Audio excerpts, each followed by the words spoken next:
Hello, hello, hello. Yes, yes, yes, yes. Hello, it's ladies' night. The ladies takeover is here. Welcome, everybody.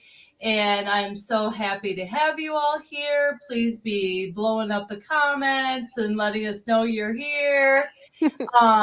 We are missing two of our hosts tonight. We are missing the lovely Janae Strother, and we are missing Miss Ash Swinton. They have both have other obligations going on tonight. So I am going to be leading us tonight. And I will get us started with introductions. Hello, I'm Kate Elverson, also known as Tom Brady's biggest fan and creator of the Ladies Takeover. And I am just so thrilled to have you all here tonight. And to my below is Me, Nicole. I'm Nicole Glyjack. Also Purple Candy. And I live here on the Lady Show as well as NFC South Takeover right now. So if you hear any news of the NFC South, we'll be covering it and popping it in a nice review there. And yeah, we're just you can catch us, I think, on Tuesdays is normally when we do it during the season. So, but other than that, that's about it. awesome, awesome. And who's this lovely lady to the left of me? Hey, it's Delilah here. Welcome everybody. I love that we're seeing comments already. Please chime in, like, share, and comment, like Anthony Handy likes to say when he's on the different shows. So please do so. So you'll see me here on Thursdays with the other ladies, and then on Tuesdays on the round table with Mr. Anthony Handy, with Nick, and you've been seeing Tina pop in a lot more often as well. So thank you, Tina, for joining us on the round table. And then behind the scenes producing that show is our lovely producer, Mr. Sean Spencer. And so, like Kate said, we will have Janae and Ash back next week. There's other things going on. So, all right. And so, with that, I would like to offer some condolences to one of our hosts. Janae is not with us tonight, so our thoughts and prayers and our good vibes are going out to her because she's had a loss in the family. So we are thinking of her and everything that her family is going through. So if you have her on Facebook or text, maybe shoot her a quick text or a message letting her know you're thinking of her and that their family is in your thoughts and prayers or your good vibes, whatever you choose to do. But that's why she isn't with us, because there was a death in her family. So Janae, we're thinking of you. We love you, and we're sending you big hugs and lots of love from the ladies to you. So we're gonna miss you tonight, Ash. We know you've had a difficult day. We're thinking of you, and we're wanting you to know that you're in our thoughts and prayers as well, and sending you good vibes and everything your way as well. So with that, I think we'll get moving on with the show. And that starts with the recap of our divisional round games. And so with that, the first game we'll cover are the Chiefs and Jaguars, which the score of that was 27-20. And I think our lovely host, Nicole, will give us her thoughts on that divisional game where the Chiefs beat the Jaguars. Yeah. So I think last time I did say the KC over Jags. And it happened and it rang true for the new year. But only for that game. So I thought it was pretty interesting, a 63-yard kick return from Jamal Agnew in the first was when they were 0 for 7 for the Jags. But there's been some sacks happening with Frank Clark from KC when they were in the second quarter, and they were 7-10. And then all of a sudden, the fourth quarter, they had the TD pass from Patrick Mahomes to finally bring it to 27-17.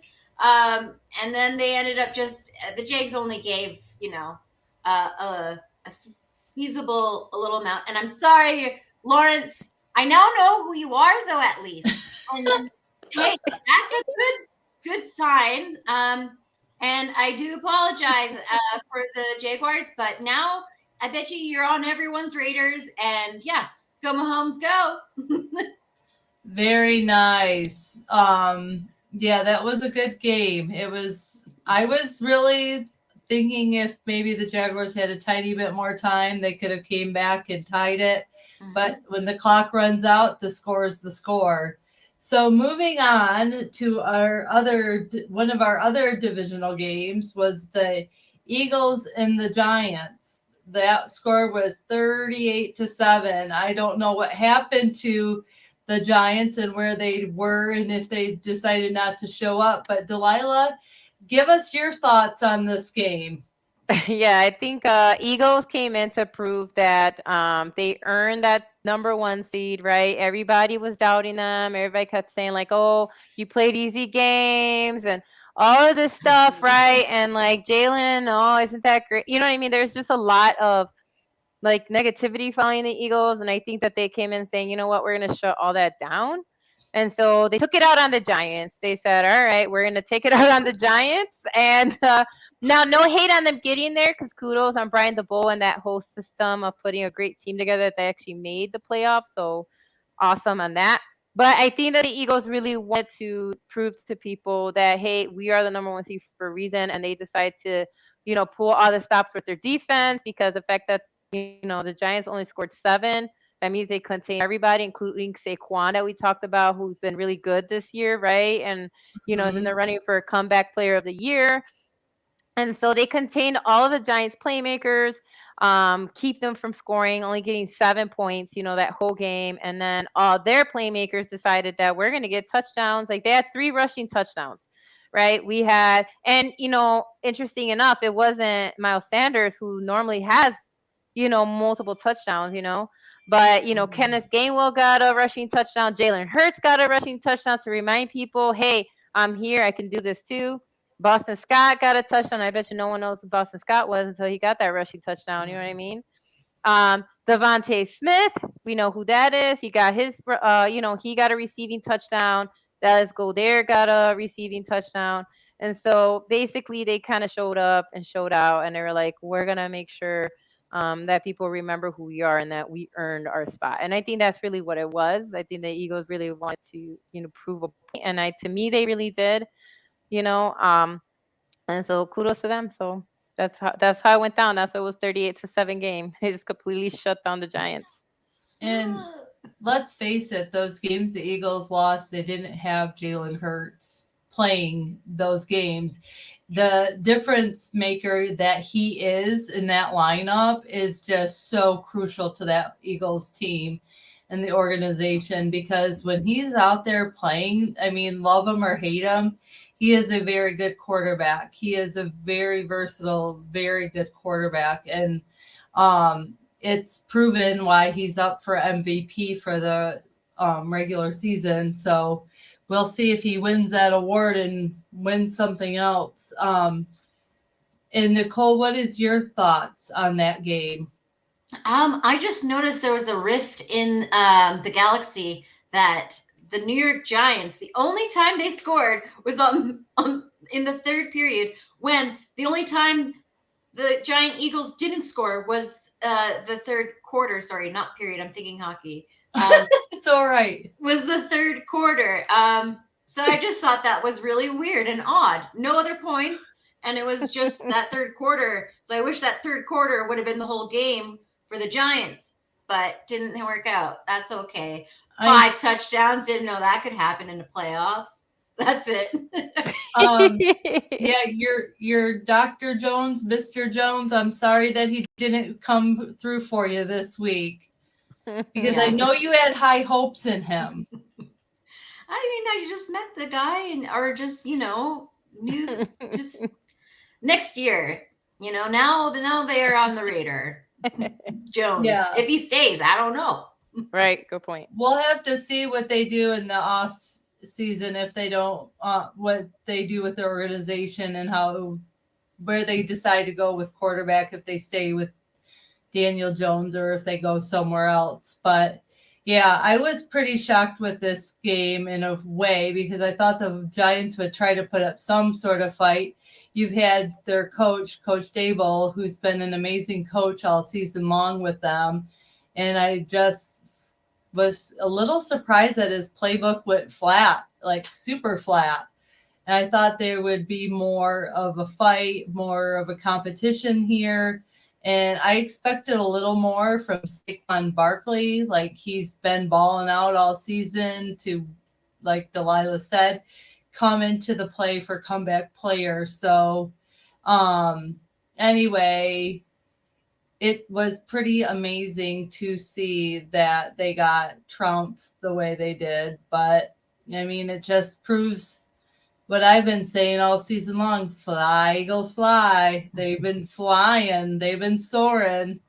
So moving on, though, to another divisional game, probably the most thought out game that was going to be played out of these four was the match that had to be to be continued due to the Damar Hamlin cardiac arrest incident when the Bills and the Bengals were supposed to play earlier in the season. But what a showdown in the snow. Like this was a fun game to watch because I'm reminiscent of watching like Michigan play their two games in the snow. So this was a lot of fun for me. The Bills versus Bengals, 27-10. Mr. Smoky Smooth went in there and handled the massive piece of magic. Sorry, Janae. But yeah, that was quite the showing. I just feel like for my perspective, I've never seen that offense click on all cylinders. Like they knew the defense, they read it, they had the play, they had the right toss to Mixon to keep him running. They had the perfect passes to Higgins and to Jamar Chase, the perfect passes when needed to Hayden Hurst.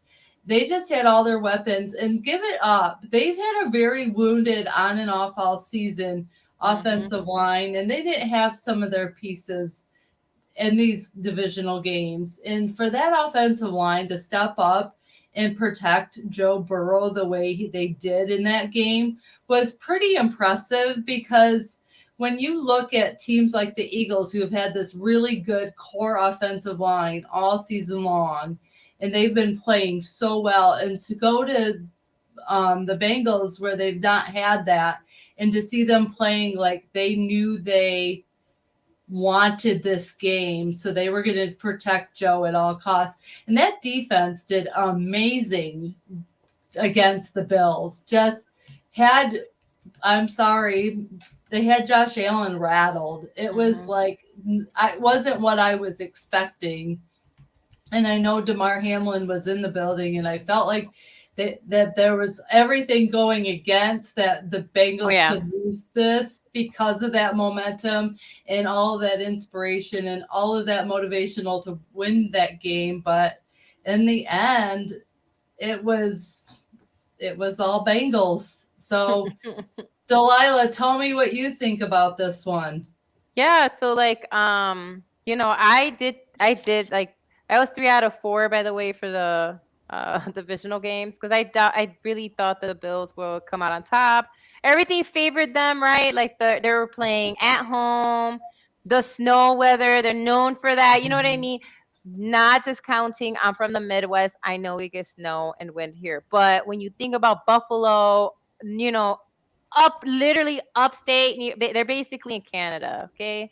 Exactly. So when you think about like that winter snowy weather, you think, oh, it's going to be snow football. We're all nostalgic over. It's fun to watch, right? But everybody kind of assumed like this is going to be on the Bills' favor. You know what I mean? But kudos to the Bengals coming in and having a game plan. They were coming in hot off a win. And I think that's basically, honestly, they were like, you know what? We won. People thought I shouldn't be here. And that win we had was a little wobbly. And so they were like, we can't do that again, right? And so I think that's really what happened. They just adjusted. I think Zach Taylor should get more credit as a coach. The fact that he's not mentioned often enough, the fact that he turned away guys, the Bengals were bad for a long time.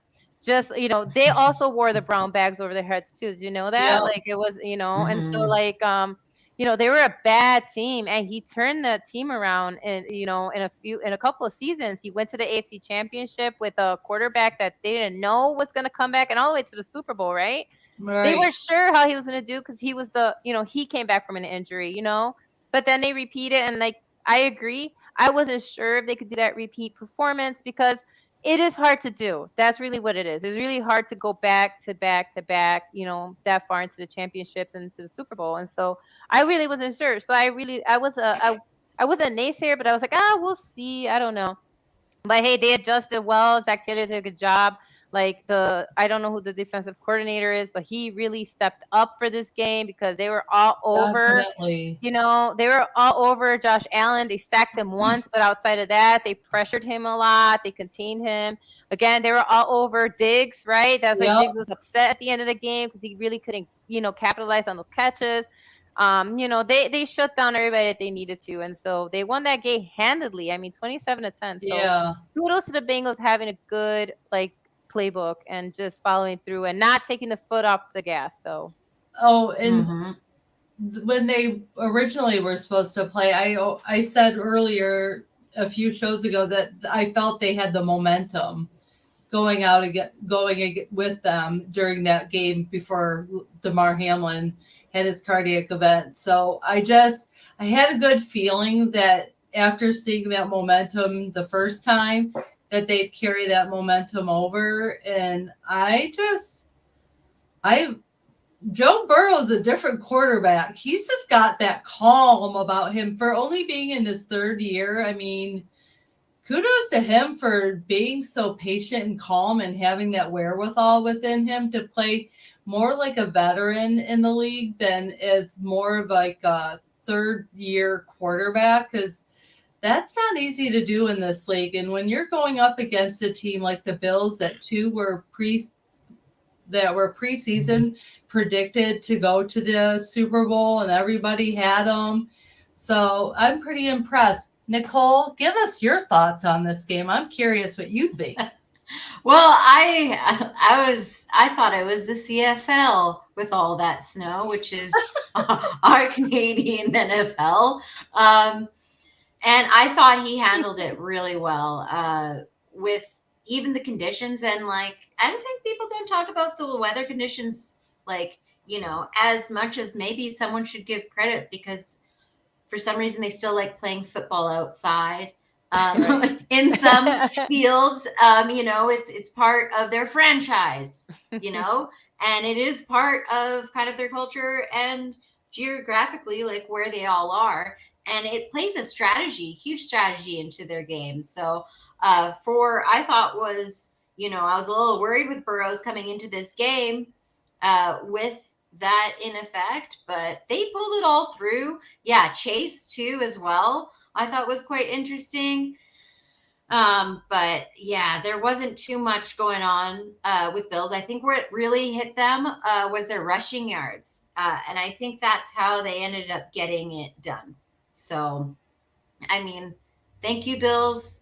And they ended up with 14-4, and they're with 14-4. So it's a divisional round, and that was it. That's all. Moving on to the last game, I feel bad covering this game without two of our hosts and they're both Cowboy fans. Doing sorry, this ladies. without our biggest Cowboy fans being Miss Ash and Janae, but we have to cover it anyway. So we're going to talk about the 49ers and the Dallas Cowboys, which the final score was 19-12. And the 49ers and Mr. Brock Purdy got it done again. So anyway, Nicole, let's start with you this time. What are your thoughts on Mr. Purdy and the 49ers going and beating their Cowboys? Well, okay, so this was a tough one for me, and I was really, really, I try not to put and say too much with the Cowboys for when, these important things happen. because it's like, you're breathing hard in a room that you're really trying to play a good video game. So I was breathing slightly soft breaths and holding my breath, waiting for something to happen. It ended up being 12-19 for San Fran. And Purdy, darn you, Purdy. I know he did.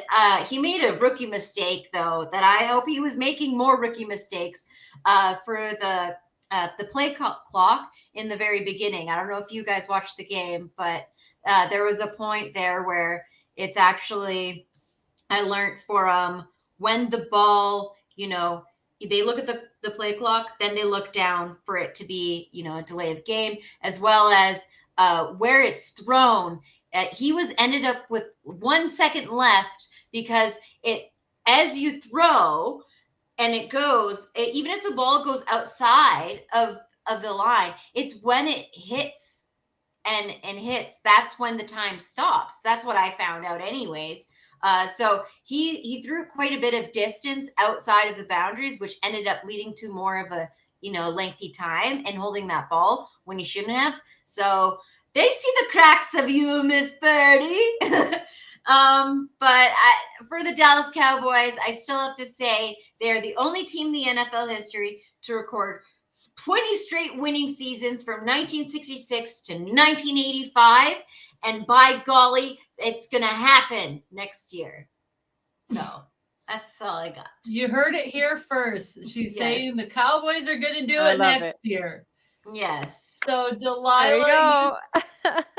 if Nicole says it, it's going to happen. I have a feeling. Hey, she put it out there, right? It's about manifestation, right? You want to manifest. Yep, it sure is. Listen, Delilah, what are your thoughts? I gotta say that this game, for a while, it was a very defensive game, which is actually exciting that a defense is actually showing up that game. So it wasn't like for me, like as I've been saying, I think what put the 49ers at top had to come down to play calling.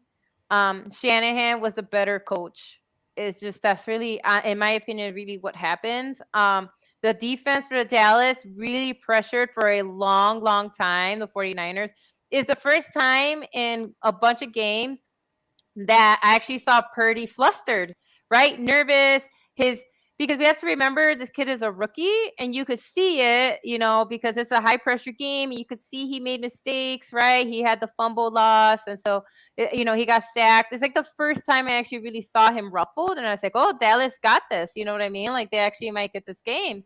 They push him off his whole comfort zone and they stopped all the main guys that they needed to.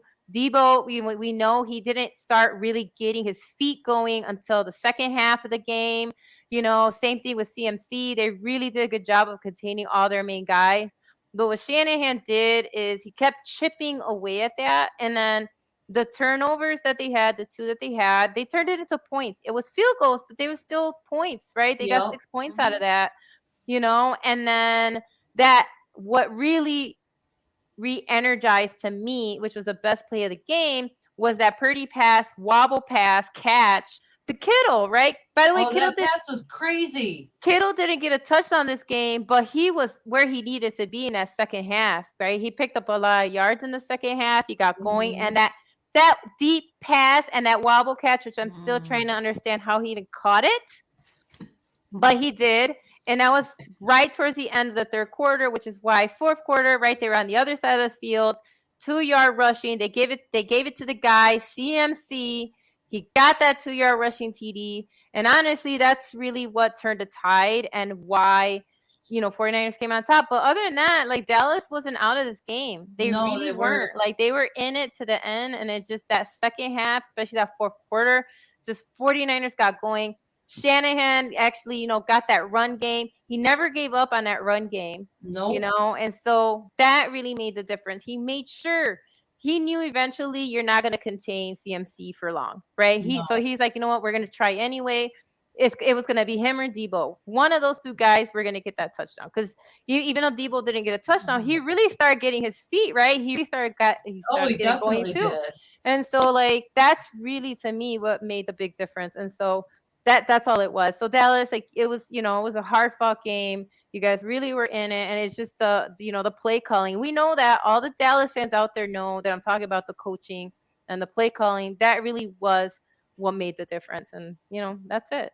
Right. And can we just say, like, give it to Lynch with going for CMC in the middle of the season and obtaining him in a trade with the Panthers. I mean, what a beautiful addition to that team he has been. And Johnny, the CMC Music Factory, I love it. Yeah, Kittle has been phenomenal for them. He's not only a great catching tight end, he's a great blocking tight end, and he's really has made a lot of those plays happen. And I am just really just enamored with what a great coach Shanahan is. And I think he doesn't get enough credit for the coach that he is and how he's bringing the 49ers back to life. I mean, not many times would you ever think that you would see the 49ers where they're at this soon. I didn't expect it, that they'd be a relevant team with Mr. Irrelevant, but they have become relevant. And I give Purdy a lot of credit for keeping his poise and his calm in those games. And I love the accolades that his teammates are giving him after those games. Like, I just think that helps boost his confidence and his determination to keep playing as well as he is. And I'm sorry, Dallas. I mean, you did get good news today. Dan Quinn is staying with your team. He's done interviewing for head coaching jobs. So you did get some good news today. But I did see where McCarthy did meet with Kellen Moore, and there's no decisions yet with him and whether he's going to be with the organization. So keeping my fingers crossed for you, Ash, that you get your wish that he is gone, because I know you think you deserve a better offensive coordinator. I'm trying to see the silver lining here. For sure, I agree. Because I feel like I feel like with your owner, Jerry Jones, canceling his radio spots this week and concentrating on the team, I think he's trying to be more serious. And I know they've made a lot of coaching changes today. So I think that the Cowboys are trying to figure it out. But one thing I will never fathom is why you thought Ezekiel Elliott at the end of that game was going to be your center and that play at the end of the game. I will never understand that play for the rest of my life. I was like, what in the heck is McCarthy doing here? You've got your running back lined up as a center. You did not know what you were doing, and it's why it ended the way it did. So hopefully there will be better things in the future for the Cowboys other than burning 14 seconds and putting Ezekiel Elliott in as your running center. So, but with that, we're going to move on. Those were your divisional game recaps, and that's our thoughts, and we're sticking to them. Yes. Feel free to share yours. Thank you for commenting. Everybody's been in the comment section. Thank you. We really appreciate it. Okay. Yes. So moving on to one of our longest segments. But before that, we're going to share a brief commercial. So if you need to go to the bathroom, go potty, get a drink, do it. All right.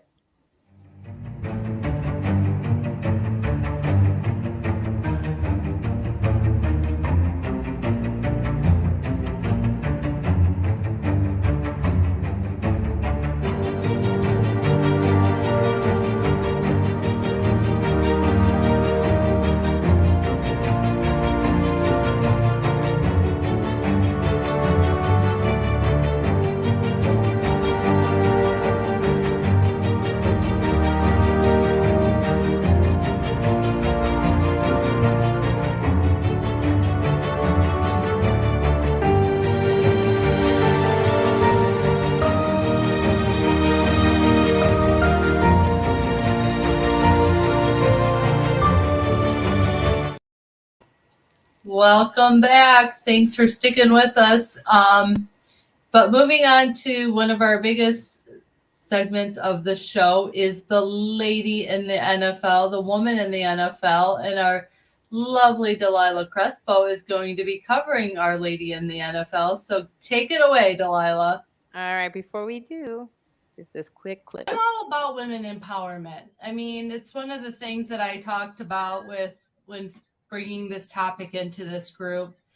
I really respect women and their roles, and I think a woman's place can be in the NFL.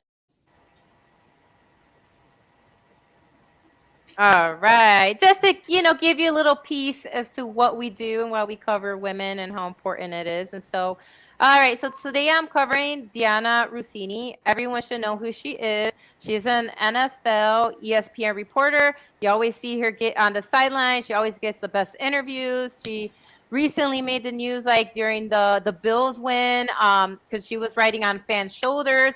But she wasn't the only reporter. But that's the one I decided to, talk about but everybody was excited and they picked up all the reporters on the sidelines and it just so happened that she was one of them. But I'm sure it's because not only is she talented, if you've seen her, she's gorgeous. She is. But she is a native New Yorker from the Bronx. All right. So native New Yorker, grew up in New Jersey. She was an all-state athlete in 4 sports: soccer, basketball, softball, and track. So she's also she's also an athlete. So it's not like she doesn't know her stuff, right? She attended college at George Mason University, where she was also a Division I soccer player for 4 years. And then, she graduated with a, BA in journalism. She's also married and a mother of a son named Michael. So she is taken, fellas. So if y'all are salivating, anywho,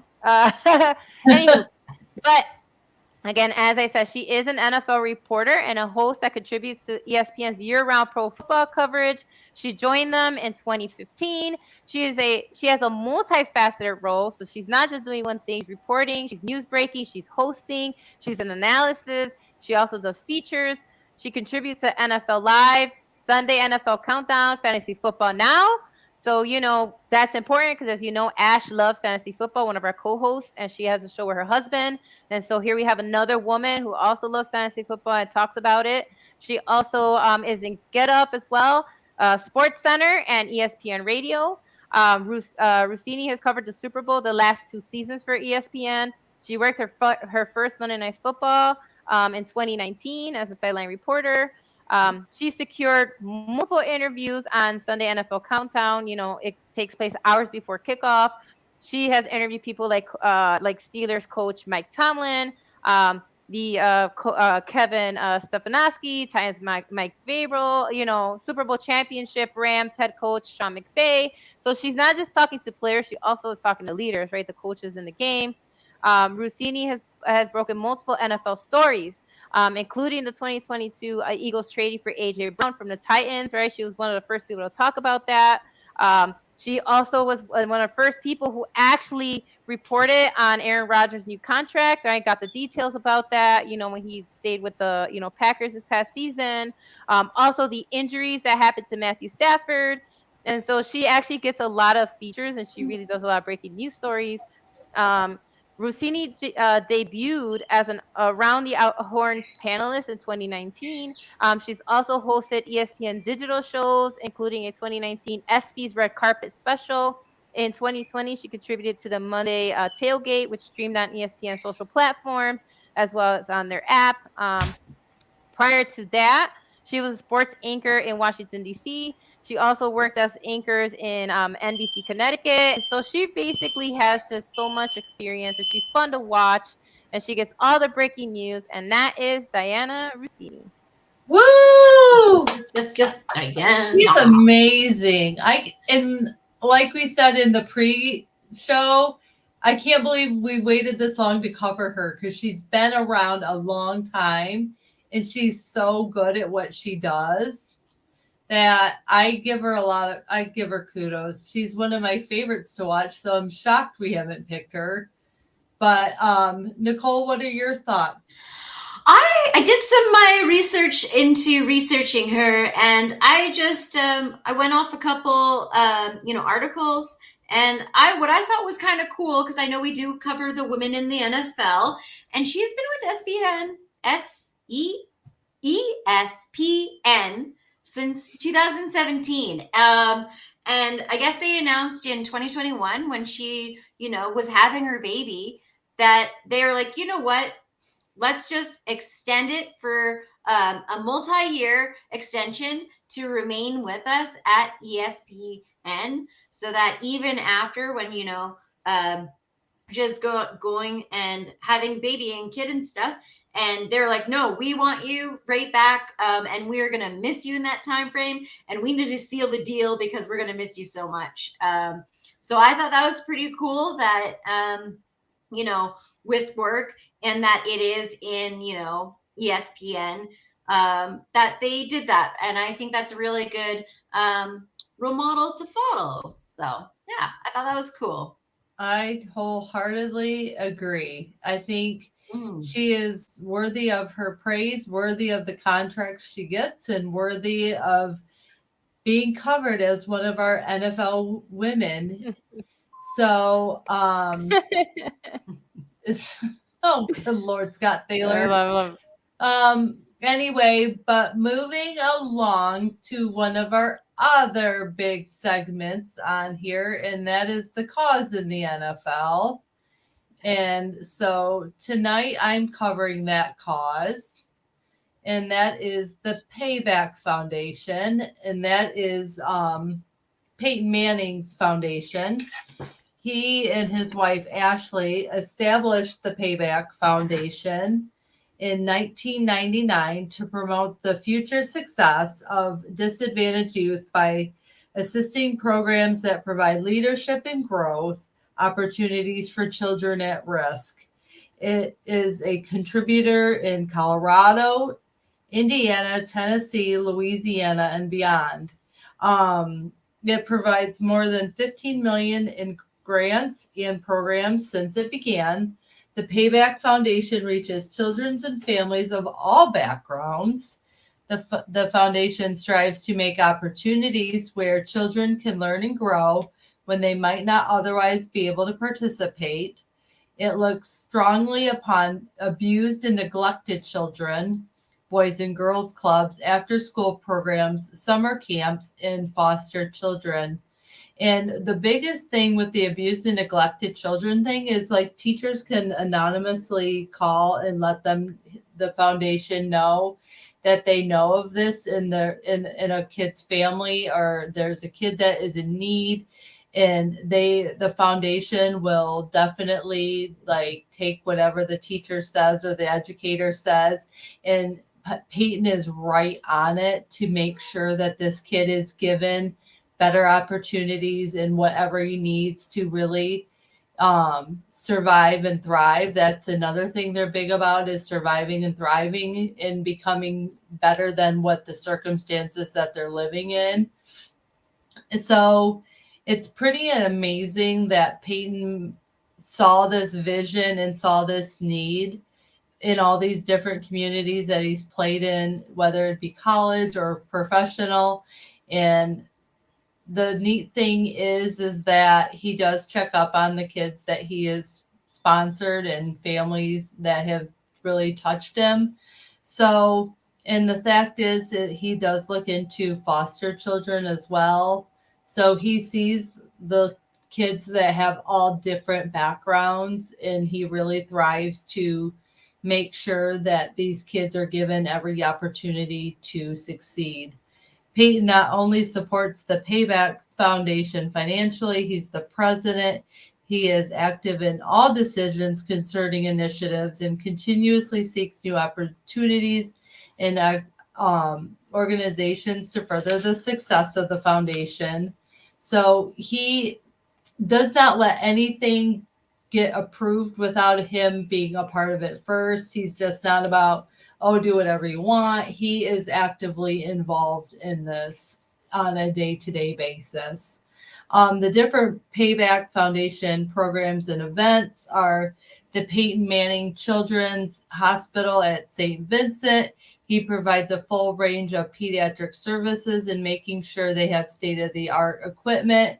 So what he does there is he is very active in the pediatric part by providing financial means for families to seek treatment, by making sure they have the state of the art equipment, the state of the art everything, so that if there's anything that these kids need, they shouldn't have to leave that hospital for it and go seek another specialist. He makes sure that it has top dollar doctors. He's always overseeing everything there. And at the University of Tennessee Scholarship Program, since 1998, it has presented to 4 first-year students participating in the UT Honors Program, covers tuition, room and board, and academic and leadership-based and community service. So he is always giving back to the university that gave to him and making sure that students that may not have the opportunity to go to college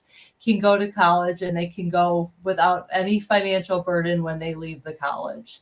So that is pretty incredible. You don't see a lot of NFL quarterbacks and people that really are giving back to every piece that has given to them.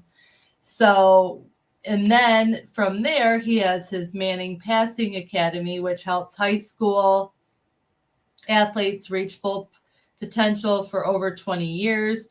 So what he does there is that is his athletic-based camps that he runs to make sure that players that may not get the opportunities, like your Joe Burrows and everybody else that already have that financial means to succeed with their families, he helps underprivileged children come out and shine as well and gives them the tools and everything. So that's pretty cool. And then he's very much a part of the Scholastic Book Club, which I'm sure, Delilah, you know all about being a teacher. Yeah. He's partnered to promote reading and learning to children throughout the world. The relationship with Scholastic began following the 2009 publication of Family Huddle, a children's book that Peyton wrote with his father Archie and his brother Eli. So he's also a children's author on top of being everything else that this man already is.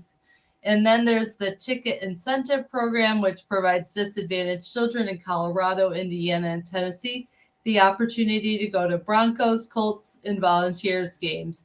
So he also gives back by making sure the kids that you normally wouldn't see that could afford to go to games, go to games. So he has the University of Tennessee set a chunk of seats aside every game for these children. And then he has that happened with the Colts and the Broncos. Scott, you're killing me. I'm covering a cause. And then the last thing is he does have grants. The foundation will continue to support community programs and will contact organizations if grants are awarded and needed. So he's always looking at different opportunities wherever is needed to give back and offer grants that are nothing he asked for. And this is why he is named it the Payback Foundation. He doesn't want anything back. He doesn't want anything paid back to him because he feels the NFL and his college career has given so much to him that it's time that he PEYBACK pay it back. So that's the Payback Foundation I like how you did that. of Mr. Peyton Manning. So, Delilah, what are your thoughts? That was funny. That was a very Nicole comment. Yeah, I love that. No, I think one thing that I really like that he does a lot, but the one thing that I really zeroed in on is foster kids. I don't think people realize how much support children that are wards of the state actually need. And how if you don't find a stable home, like if you're not put back where they think you're safe into your original home, or you don't find adoptive parents, when you turn 18, they just kick you out. Like it's done. Like they give you a box with your stuff and your records, and it's kind of, they don't really, which is sad. That's something I feel that needs to be fixed. But anyway, but yeah, if you spend your time in the system, there's so much that they need. People don't even recognize when someone is a foster child. A lot of times, like, they come into school with you. You don't even know, like, all these different things that are going on. And so I do appreciate that this organization really focuses on that, because I really do feel that is something that really needs to be addressed more. And I do think that more support needs to be headed in that direction. So thank you for sharing this tonight. Scott, I'm the one with the parrot, okay? Everyone, I forget that you came into the show a lot later as a fan. I am the one with the parrot. She's an African gray parrot named Baby. And because African gray parrots make mimic the most, she basically mimics back noises, and that, it's nothing I could do. She just picks up everything. So anyway, just sorry, but thank you. And Nicole, do you have any thoughts on the Payback Foundation? I liked how he's in the Scholastic School program with his book there, and how it talks about him and his father and Archie, and his brother Eli. So I thought that was quite daunting. But he's also, the scholar, what is it called? Scholar? Scholastic is sorry, is, I love you. they do book programs and stuff like that. So I'm happy that is associated in there, because reading is fundamental. And just wow, how big it's grown. And I mean, he's still out of football, and it seems like he can go for quite a long time in this philanthropy spot and get success in that, in sharing and being just, paying it forward, paying it backward, paying it anyway, but outward instead of inward. Oh, I love that. Yes. So with that, ladies and gentlemen, as Sean would say, we're gonna move on. And we're gonna move on to the big games that are gonna take us to the Super Bowl. So this, ladies, is a big thing. Who do we want? But we're gonna find out after a quick break. So Delilah's gonna show us a clip from another show or all the shows. You never know, but we'll be back.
Well, welcome back. And so here we go.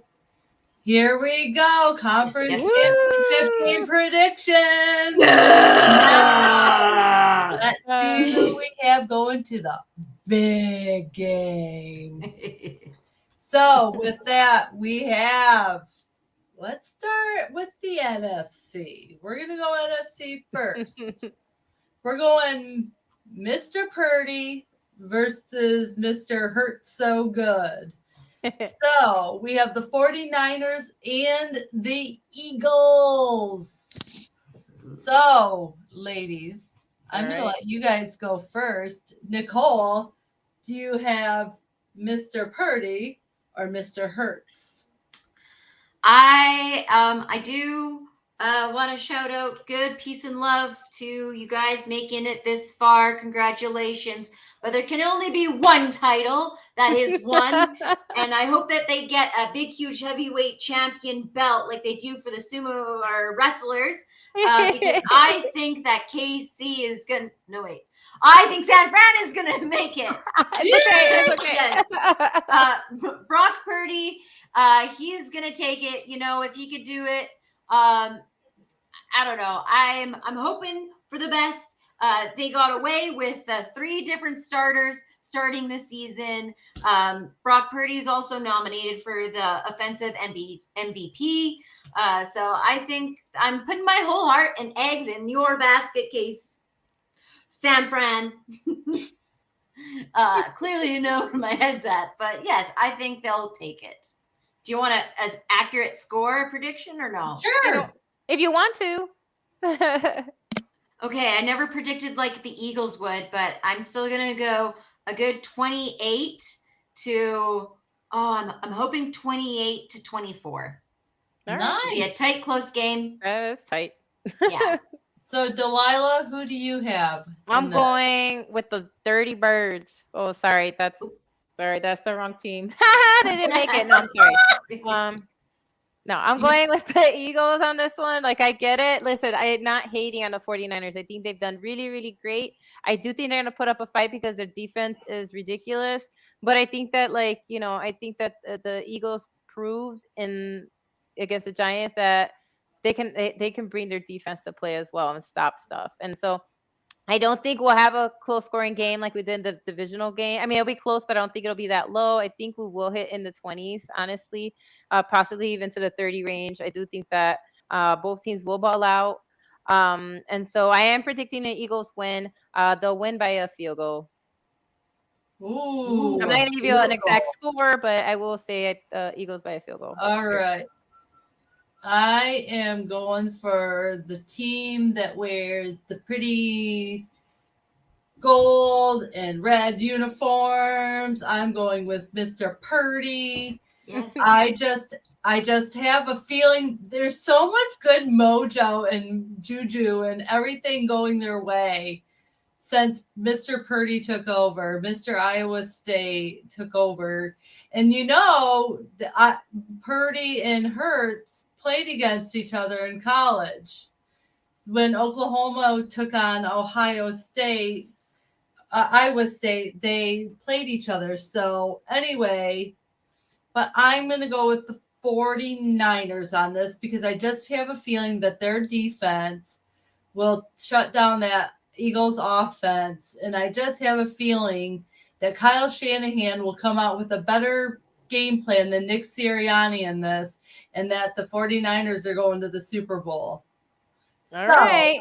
That's my prediction. And I know Ash, our other co-host, has picked the 49ers because she just said die Eagles die. So we know what Ash is thinking. Yes. Janae also picked the 49ers, but again, they're also like, they're also in the same division, right? So I get it. I understand. I would be the same way if this were the Packers. So I totally understand. I get it. I understand why you can't. So we have 1 for the Eagles and 4 for the 49ers. We'll see. Delilah, you'll probably shock us all.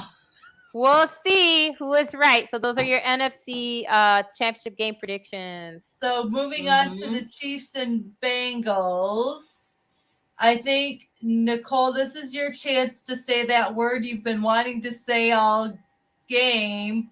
So say it. You want who to win? I want, just a sec here. Let me check. This just in. Yes. I want the KC people to win, also known as Kansas City Chiefs, as well as Mahomes, as well as Pachenko, sunny side, hands up, yes for the ball, and they're going to be making some great touchdowns. Yeah, I don't even think this is a blitz in the sky. I think they're just going to be, I know. Who am I? I'm not delusional. I know that Mahomes is not feeling so good with yesterday's sprain. Right. But it showed that he was able to get on the other foot and still throw and still beat them last game. So Exactly. I am, I'm hoping that he'll get some ambidexterity in both foots, being more more mechanical, and moving around in that pocket. Yeah. That quick release So good. is going to hit the seats. Woo! Whoa. Scoring, I would love it to be a 34-18. Oh wow, you're asking for like Wow. a beatdown. Okay. Yes. All right. I love you. I love you, the other team that is there. Other team. So- Bengals. I Delilah, love it. That was so good.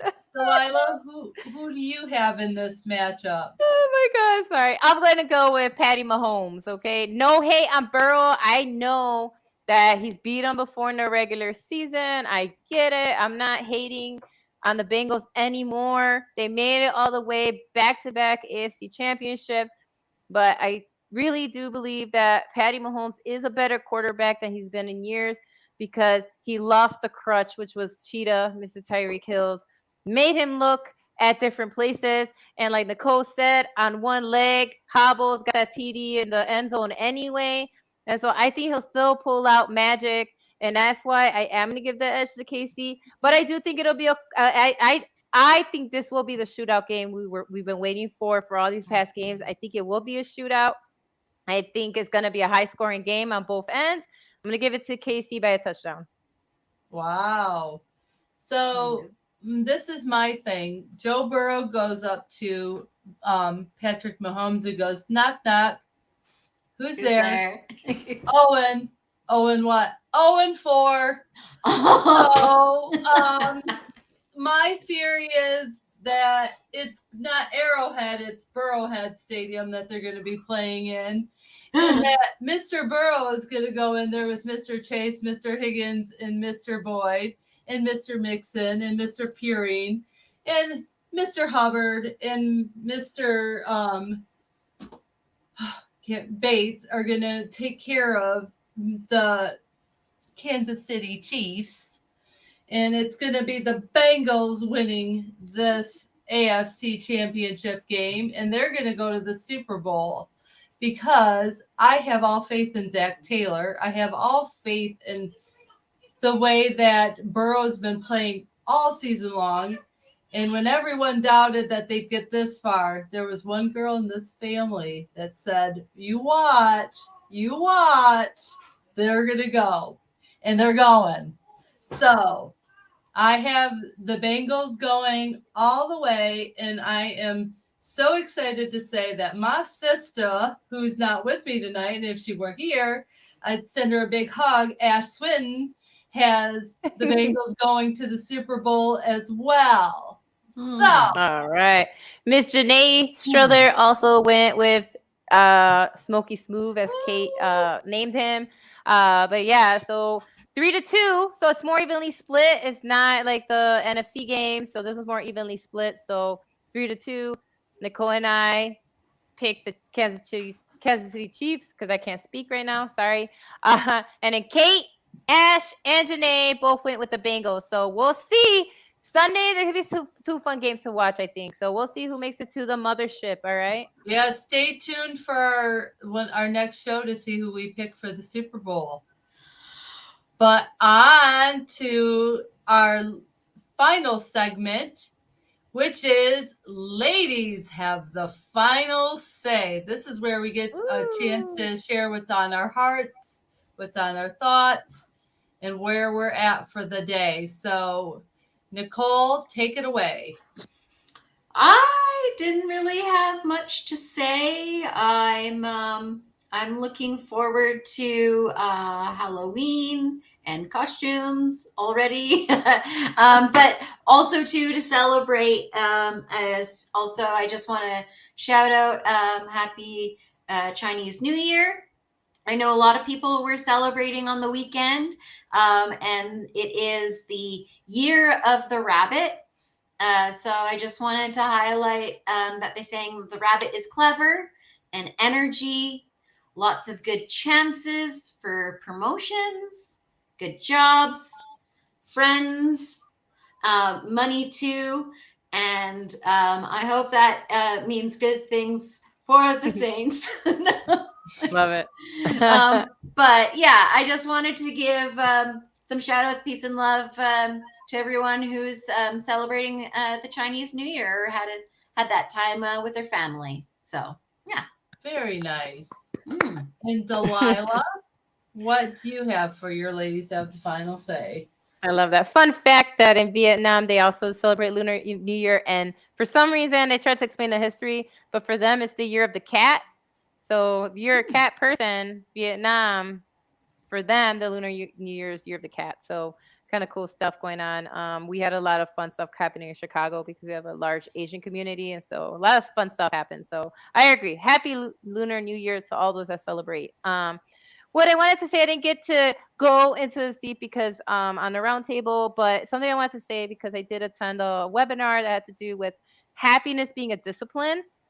And one thing that was brought out by this like education and psych expert on happiness is that it is a work in progress, right? And so one thing that they shared off of all these experts that study, the brain and chemistry and all that stuff is that 80 to 90% of your happiness is not dependent on the external world, but how your brain process the external world. Does that make sense? It has to do with how you process stuff, right? We are in our heads all the time. So you constantly have to work to make it happy out there. Now, they don't mean toxic happiness where you cut people off when they're feeling down. That's not what they mean. What they mean is how do we turn that around? Another way to look at it, instead of looking at, when they always ask you about the cup, if it's half full or half empty, what therapists will tell you is that the cup is refillable, right? It's refillable, meaning you can make little shifts, not crazy shifts, but little shifts in your thinking.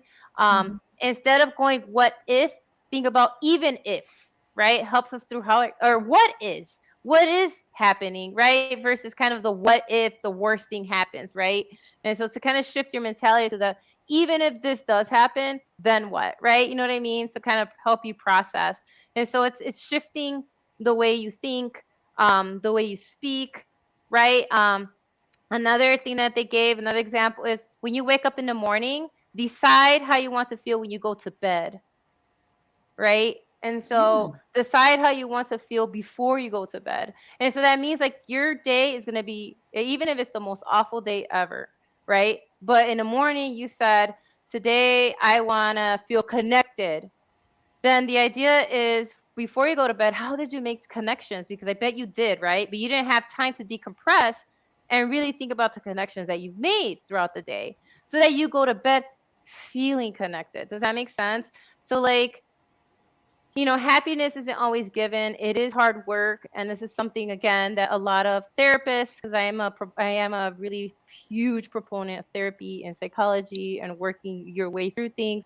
And they want to make sure that you know that even when these are hard, it's just kind of working through this, and that happiness is a discipline, right? It does take time, and it does take shifts in thinking and in thoughts. And so if you're having an awful day, don't worry about that right now. Try to think of something else.